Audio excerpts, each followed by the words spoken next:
Today is hopefully my last day in the hospital. I had a rough night. I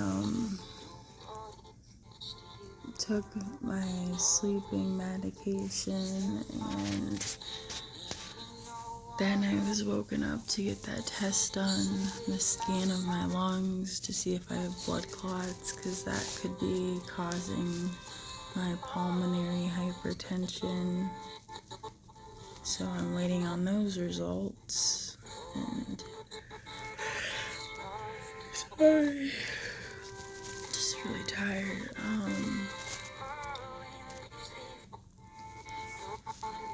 I feel like I could sleep and sleep and sleep. So they woke me up for that, and then they woke me up for another IV antibiotic, and then at like 1:30 in the morning they woke me up and told me I had to switch rooms because someone from ICU needed my room, and I think I'm on the kids ward. I don't know. I just want to go home and process and cry and be with my animals, my husband, and my friends. And I hate being stuck here just waiting, because I feel like I could just get a phone call with the results and they could just discharge me now. I'm not getting any antibiotics, any fluids. The room's very outdated. The mattress is very uncomfortable. It fucked with my back. I didn't sleep well at all. And I'm just tired of being here. It's hard being here without all of the answers. It's hard being here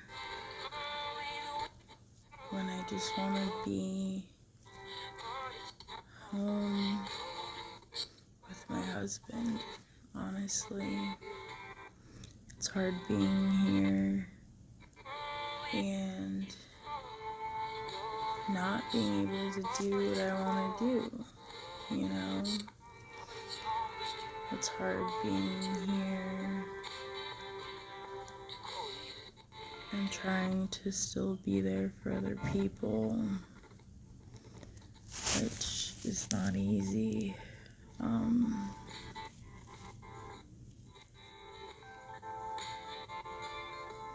It's hard being here and detoxing, because they don't give you anything to help with that.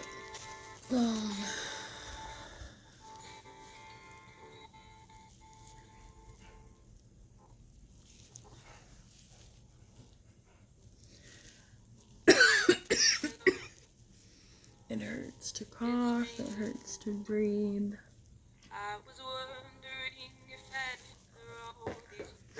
Because of the 20-minute chest compressions.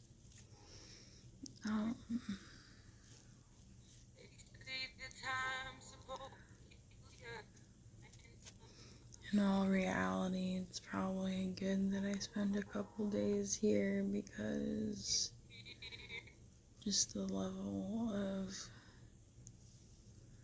emotions I've felt the last few days. I don't know. I have mixed feelings about it. Obviously, I'm being treated for medical issues, so. But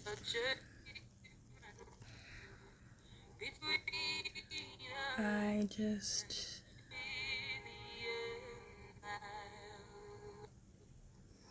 I don't know, man. I just want to be healthy and I'm not.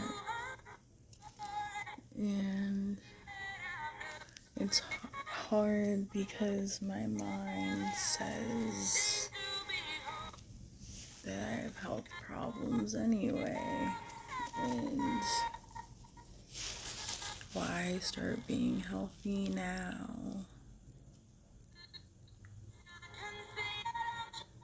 I have a heart condition that's not curable, and if I don't have blood clots in my lungs, I said heart last night so I misspoke, but it's blood clots in my lungs.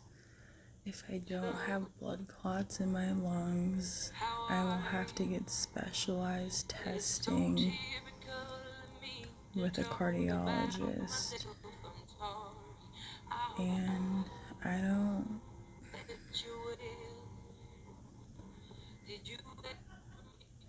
I struggle because I do have pretty intense depression, and it's hard to choose to do what's good for me when I just sometimes don't want to be here or feel worth the effort. And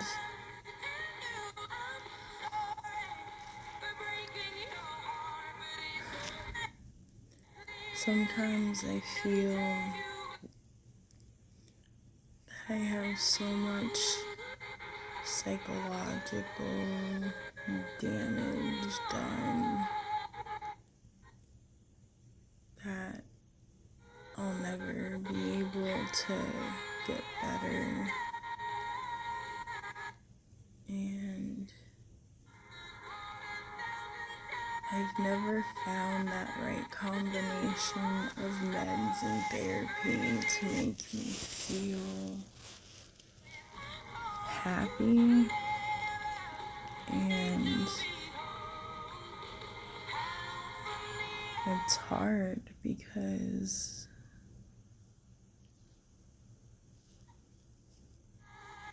sometimes I would rather just not be here than deal with the stress and the disappointment and the trauma. And I know that's viewed as selfish, but I never viewed my uncle's suicide is selfish. Never once. I'm glad he's not suffering. I have major survivor's guilt over it. I've dealt with mental health stuff since I was like 12 or 13. And I just feel that I failed him. I should have called and reached out more. And I don't get a second chance at that. And sometimes I feel that I'm just here so I don't put my family through another suicide. And I know that that's fucked up, but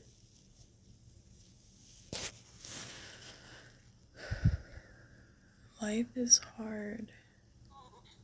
Life is really, really hard sometimes. And it's just crazy how I can slip so far down the depression hole so fast.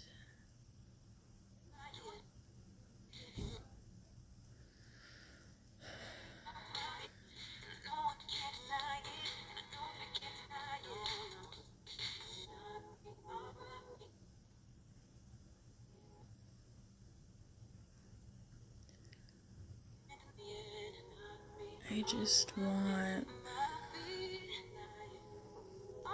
to find some kind of purpose that takes me out of myself.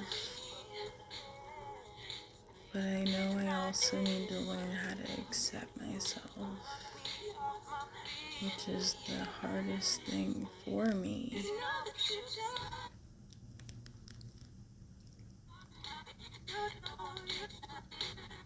Because, like, I've dealt with things that I never got to heal from, but instead I was blamed, and I want to find the strength to own that and to stop feeling like I did it to myself or I deserved it, because no one deserves to be mistreated.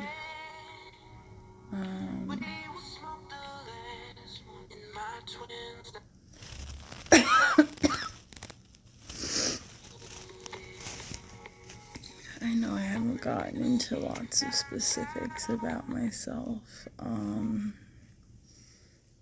but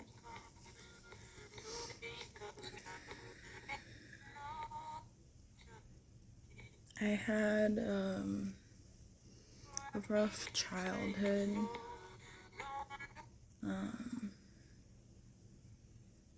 My dad is an alcoholic, and I've had to set a boundary that I do love him, but until he can figure out his issues that cause him to drink to the extent he does, I have to love him from afar. I can't have him in my life while I'm trying to get better, as impossible as it feels right now. And that's hard because I never win. I never get chosen. He never chooses his health.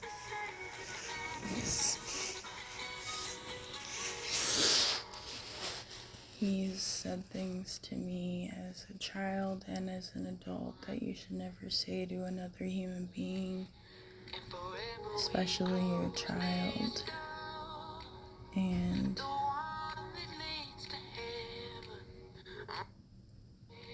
I just don't understand what is so bad about me, because I've had him not in my life for a long time, or in my life for small increments and small moments, and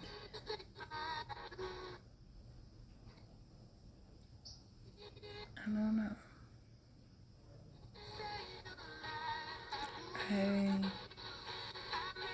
I live mourning my dad who is alive, because I know that I will lose him to drinking related causes. He shows symptoms of certain things already in his 50s, and I can't control it. I didn't cause it, and I can't cure it, and I know that, but it's a hard way to live, mourning someone that's living, because you know that they don't want to change. It's not that they want to change and they keep stumbling. He doesn't want to change, and he's made that clear to me on multiple occasions. So, the music is terrible here. I hate it. It so glitchy, but it just helps me focus, if that makes sense.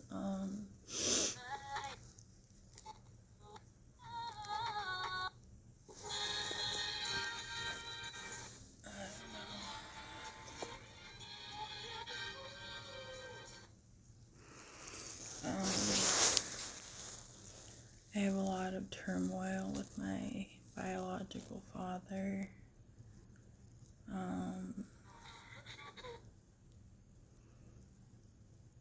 I guess I'll share something now. When I was very young, like 5 or 6, a back to school exam with our pediatrician, and he would take us to the back room. My dad would stay in the lobby. I can't handle this, like, glitchy music. It's making me not be able to focus. Hang on 1 second, I'm sorry.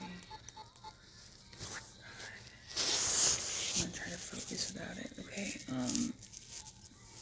so my dad would stay in the lobby with my brother or me, and then the pediatrician would have this back room, and it was always the furthest room back. And I remember one time that my physical included him looking down my pants and putting his hand down there and then patting it and saying everything looks normal. And I knew something wasn't right, but I didn't know because I was so young. I never told anyone until therapy. I got into therapy at 14. No, 13. 13 or 14, around there. When my parents split up. And it was a really, really messy split up that I was in the middle of. And there was a lot of trauma around that. And I didn't know how to cope with it. I switched schools and didn't have friends. And I never really fit in at school. Nor did I want to. I just wanted to be me. And I still just want to be me. I don't really feel the need to change myself for other people because I dealt with so much I dealt with a lot of comments. I love my grandmother to death, but until she got older and I became an adult, she commented on my body. So my weight was always up and down my whole life. And anytime I had extra weight on me, even at like 6 or 7 years old, 8 years old, she would tell me to suck it in public, or, you know, if I needed like a size bigger than before, she would tell me I need to eat healthier, or she would like shame what I ordered at restaurants, or if I finished all of it. I remember crying on the kitchen floor when I was in elementary school because I didn't want to eat dinner because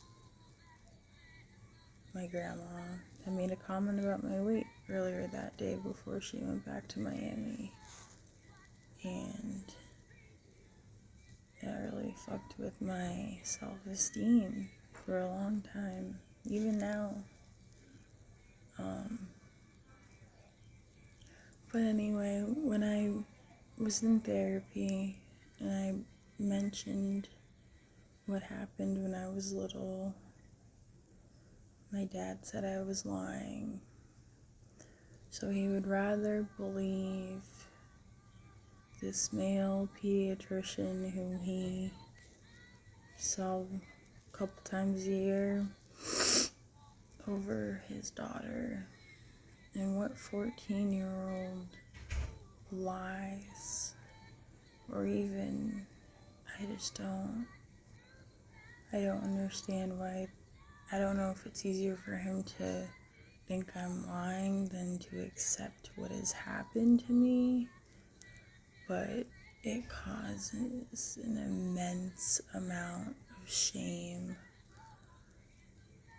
when you're called a liar, when you finally have the courage to share something traumatic that's happened to you, especially when it's things like sexual assault, because there's already so much shame around it. And it's hard because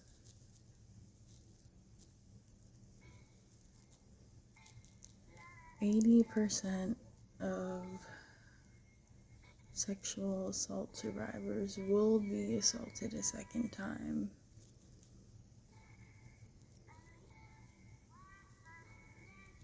And I'm not an exception to that.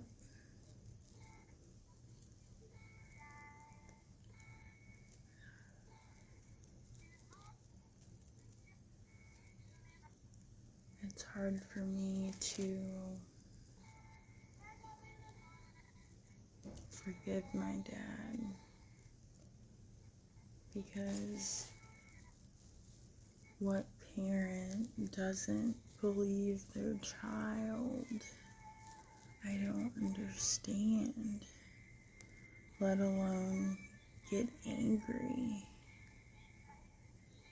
And that's hard. That's really hard for me to deal with. Is that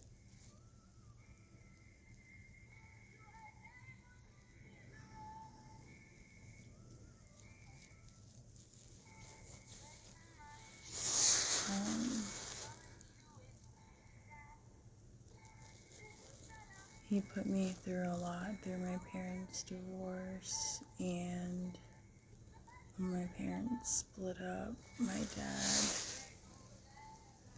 kinda lost it. Sorry, I have a lung cramp.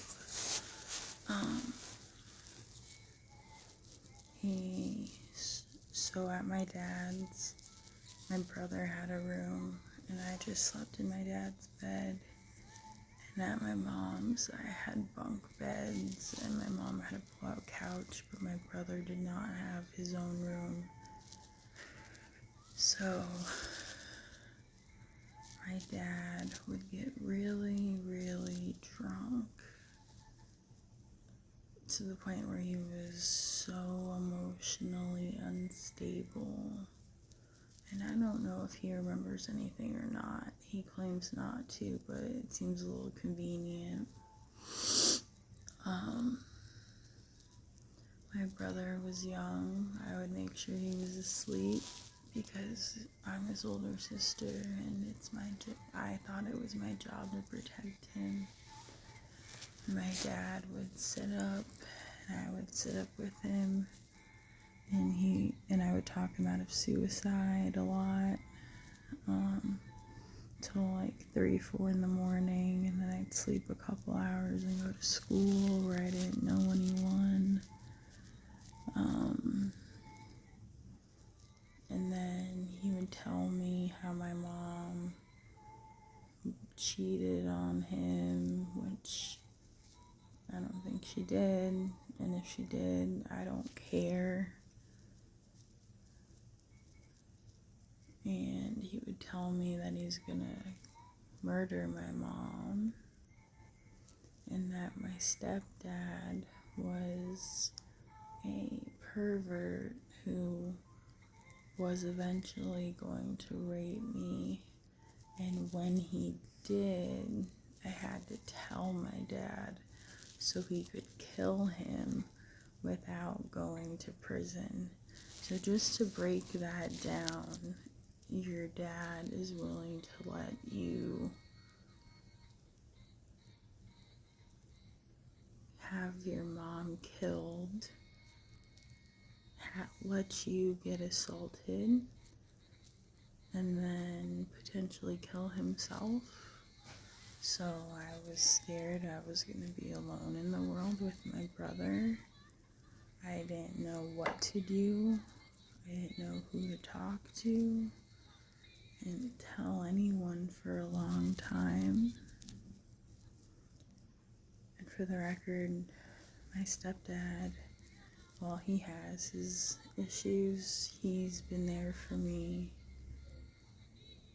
more times than I can count over my biological dad. So, I'm scared to go to my dad's house. One time he was very insistent on knowing if I was growing pubic hair yet, and told me he had the right to know. Didn't force himself on me or anything, but it was very scary.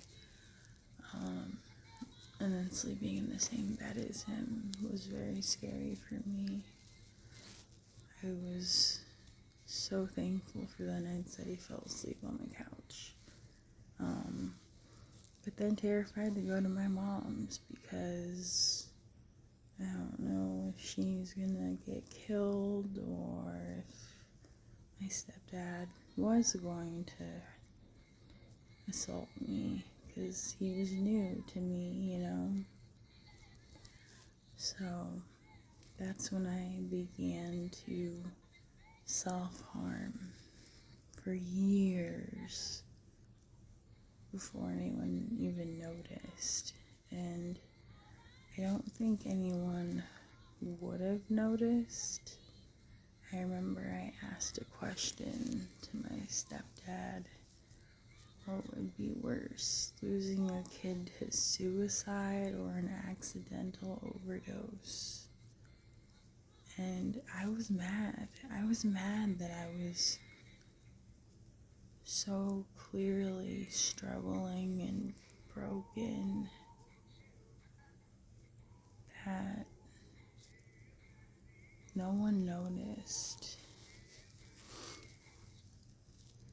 And I believe your parents are supposed to protect you, and that wasn't happening.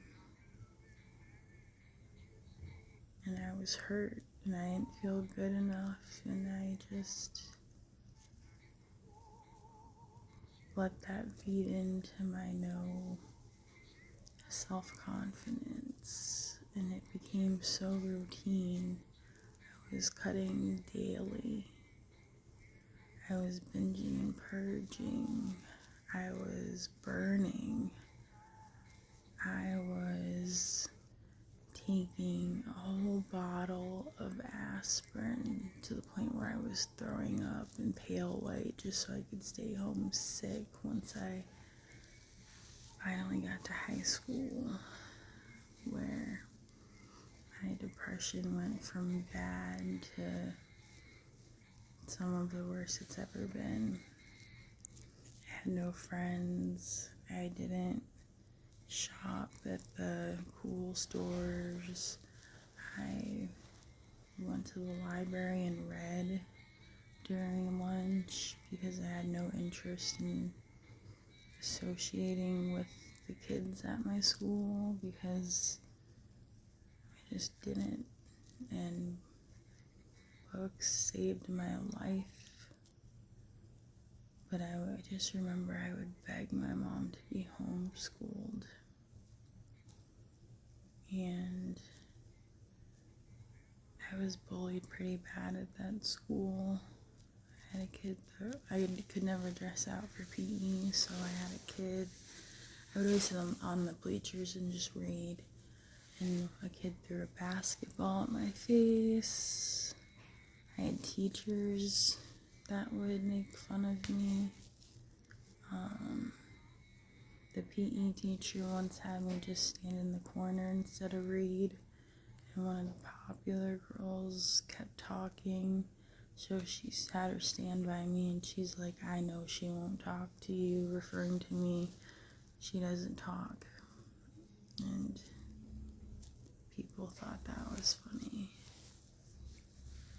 I remember in writing class, my teacher said, antisocial, can anybody give me an example? And a kid coughed and said my name. And everyone laughed, including the teacher. I remember walking into a classroom once and this kid shoved me, pushing me into the next person who went off on me. And that's when I started having what I didn't know at the time were panic attacks.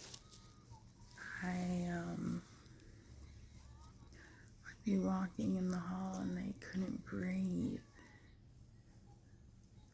And then I would hyperventilate a little and my hands would shake and I couldn't focus and I didn't know what that was at the time.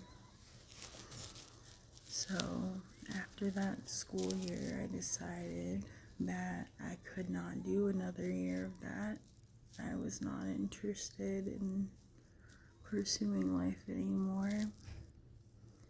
I took a whole bottle of aspirin because it's a blood thinner, and I cut from my wrist to my elbow on both arms, and I went to sleep with my brother, my stepbrother, and my stepsister downstairs.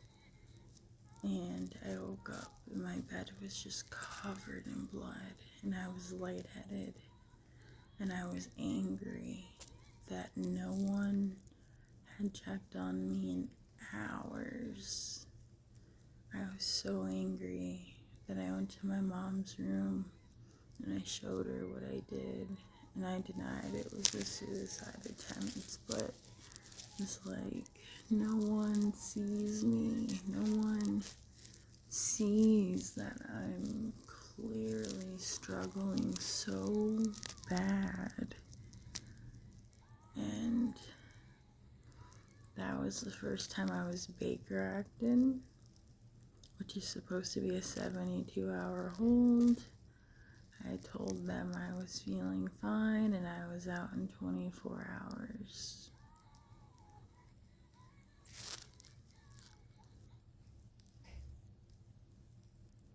Yeah, that's kind of just how my story starts, but it gets a lot worse. And I don't look for pity, I just think owning this story and sharing it, I just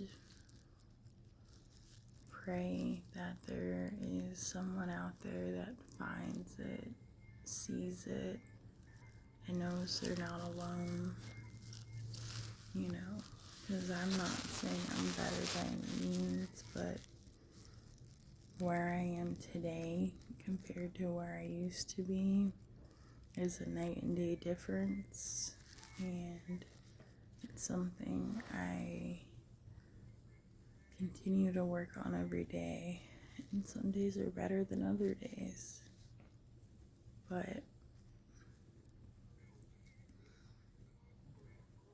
I just think that I need to own my narrative. I need it to be my narrative again. I need to own my story, because for 28 years it's been owning me, and I can't let that happen anymore, because I'm gonna die if I don't get ahead of this.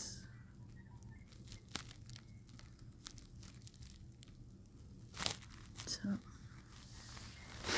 with that being said, I'm going to listen to some Brene Brown, because she really makes me feel better. I listen to her a lot. I really recommend her TED Talks or any of her interviews. She's great. And I'm going to try to keep waiting patiently to get out of here. And I'm going to start uploading these now, because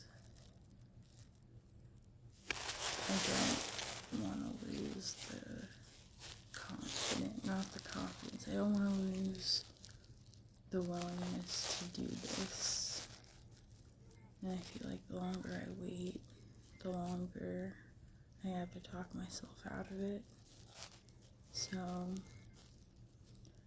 I uploaded the first video today. And we'll see how it goes.